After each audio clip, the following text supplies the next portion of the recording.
Assalamualaikum warahmatullahi wabarakatuh.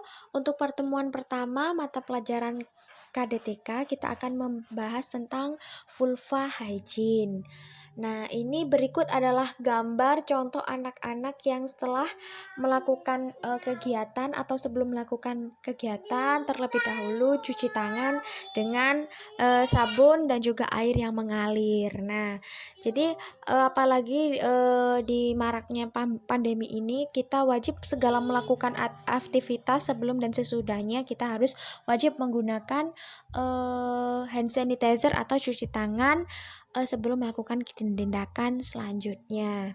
Nah, apa itu vulva hygiene? Vulva hygiene adalah membersihkan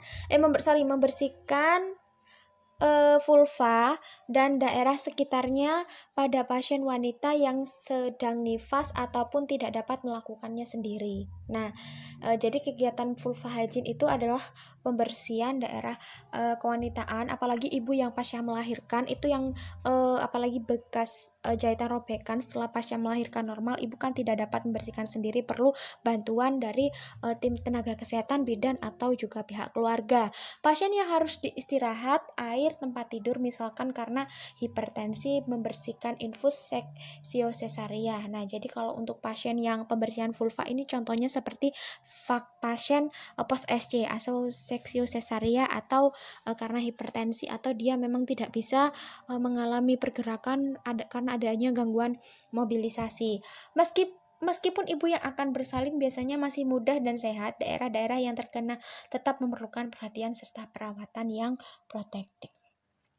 Setelah ibu mampu mandi sendiri, idealnya 2 kali sehari. Biasanya daerah perineum dicuci sendiri dengan menggunakan air dalam botol atau wadah lain yang disediakan khusus keperluan tersebut. Mengganti tampon harus sering dilakukan, sedikitnya sesuai pencucian perineum.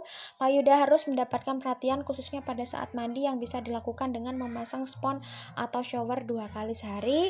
Kemudian massage payudara dilakukan dengan perlahan-lahan atau puting secara hati-hati di tali keluar. Jadi intinya kalau kita untuk melakukan perawatan vulva hygiene, kita terlebih dahulu itu perawatannya itu kan kita setelah mandi biasanya setelah mandi itu harus dibersihkan. Mandi sehari 2 kali, apalagi kalau setelah pipis, ya pipisnya kalau kita kan nggak ngerti, normalnya orang dewasa itu pipisnya sekitar 7-10 kali sehari. Nah, itu harus benar-benar dibersihkan ya, apalagi kalau orang pas yang melahirkan itu harus dibersihkan dengan air bersih aja atau menggunakan air hangat, tidak ditambah-tambahi dengan namanya alkohol atau bahan-bahan lainnya. Iya, cukup air hangat saja. Iya. Jadi jangan lupa juga proses makannya juga tidak boleh tarak, tinggi makanan yang berlemak, tinggi makanan yang juga kalorinya tinggi. Jadi supaya proses penyembuhannya itu berjalan lebih cepat. Dan juga mengganti tampon atau pembalut itu paling sesering mungkin, apalagi kalau sudah full ya, ada bekasnya darah itu sudah full, kita harus segera mengganti supaya tidak menimbulkan bakteri masuk ke dalam vulva. Selanjutnya untuk pembersihan payudara. Pembersihan payudara ini dibersihkan kita itu namanya sadare ya. Jadi kalau kita mandi apalagi bagian wanita-wanita itu dibersihkan, kita pegang sisi kanan dan kiri menggunakan 2 tangan kanan dan kiri dengan memegang payudara masing-masing ya.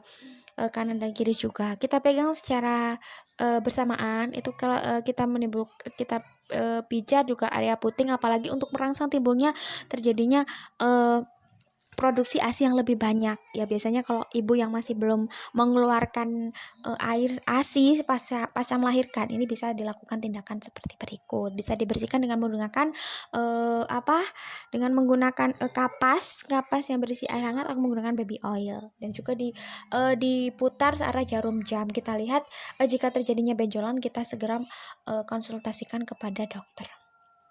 Tujuan vulva hygiene: pengeluaran sekret perineal untuk mencegah dan meringankan infeksi, untuk membersihkan vagina, daerah sekitar perineal, dan juga memberikan rasa nyaman. Jadi kalau vulvanya bersih, otomatis tubuh kita menjadi enak, jadi kita juga tidak risih. Indikasi vulva hygiene: pasien pada postpartum adalah pada pasien yang setelah melahirkan, pasien pada postpartum dengan episiotomi itu pada daerah perbatasan antara vulva dan juga perineum itu digunting ya untuk membantu pengeluaran kepala si bayi dan juga badannya. Dilakukan prosedur tersebut sehari minimal 2 kali sesudah BAB bila perlu. Ya, kalau BAB kan biasanya kan lebih susah, agak susah ya, tapi kalau bisa jangan disabun dulu supaya tidak terjadinya iritasi atau infeksi. Ya, harus diperhatikan. Berikut penjelasan informasi yang tepat pada pasien. Jelaskan alasan dilakukan prosedur, jelaskan frekuensi dilakukan, jelaskan tahap-tahap dari prosedur, jaga privasi, kenyamanan, keamanan, ajarkan untuk dapat merawat vulva hygiene pada waktu di rumah. Ya, jadi ketika ada pasien melahirkan ke tempat praktek kita nih, misalkan kita ajari dulu, beritahu apa tujuannya perawatan vulva hygiene. Iya, jadi kita bantu perlahan-lahan, kita ajari bagaimana kita pasien itu supaya bisa membersihkan vulvanya sendiri ketika pulang dari tempat bersalin seperti itu. Nah, untuk persiapan alatnya yang dibutuhkan ada bak instrumen steril ya. Pastinya biasanya anak-anak kelas 3 ini yang sudah pernah praktek di puskesmas, apalagi pernah praktek di tempat ruang bersalin, jadi paham ya. Jadi sedikitnya paham alat-alat yang dibutuhkan. Ya, biasanya dikasih tahu sama bidannya, lidi wanten, handskun 1 pasang, kasa, depres, kapas gulung kecil, dan kom steril, larutan NaCl, handskun bersih, korentang, botol cebok, plastik disposable, selimut mandi, pembalut wanita, celana dalam, mengelas, tisu, dan juga pispot. Prosedur tindakan vulva hygiene ya. Menjelaskan prosedur kepada pasien ya. Seperti biasa, setiap kita mau melakukan tindakan jangankan vulva hygiene, tindakan memandikan pasien, membantu pasien BAB BAK, kita harus menjelaskan prosedurnya. Kita tanya terlebih dahulu, bersediakah pasien kita lakukan perawatan. Ya, jangan asal kita melakukan perawatan tanpa izin terlebih dahulu, itu namanya tidak sopan. Ya, dekatkan peralatan dengan pasien ya, supaya kita mempermudah kita ketika melakukan perawatan dan tindakan. Menyiapkan lingkungan pasien, lingkungannya juga harus jaga privasi ya, harus tutup tirai, jadi sekiranya ada pasien dan kita, tidak ada orang lain. Terus menyiapkan pasien dalam posisi dorsal recumbent ya, pastinya kalian sudah tahu posisinya seperti apa.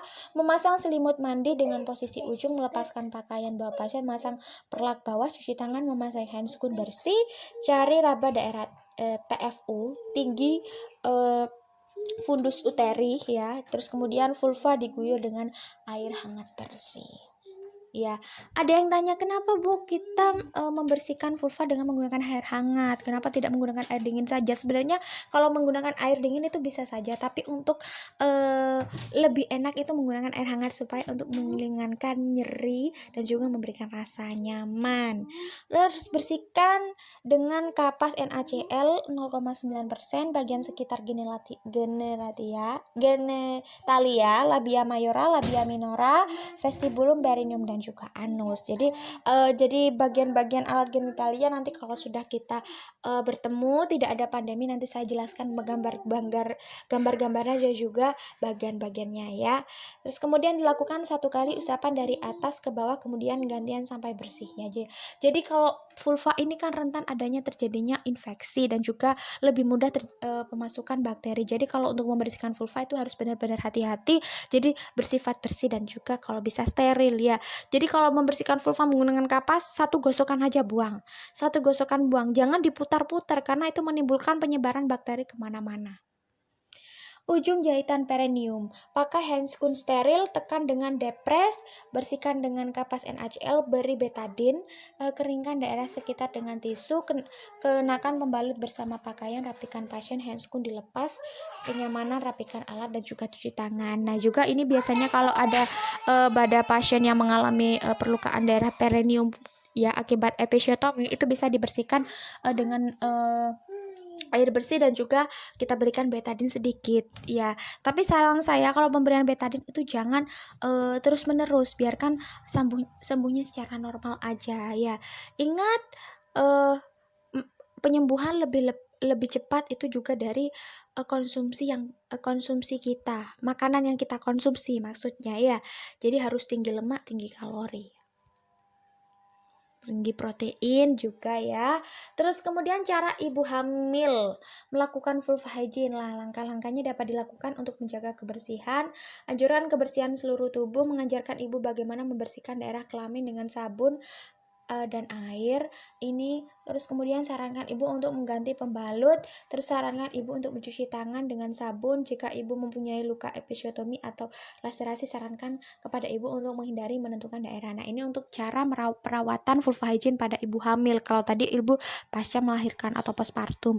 Jadi kalau lebih mudah sebenarnya kalau untuk ibu hamil ya, cukup ya bisa menggunakan air bersih, bisa juga menggunakan air hangat, bisa. Kalau mau dikasih sabun, saya sarankan sabun untuk Resikvi itu kalau bisa jangan sering-sering, bisa lah seminggu sekali lah, it's okay lah, karena kalau sering-sering kulit akan mengalami iritasi. Cukup disabuni pinggir-pinggirnya saja, jangan sampai masuk ke dalam ya. Nah, sekian dulu materi dari saya. Wassalamualaikum warahmatullahi wabarakatuh.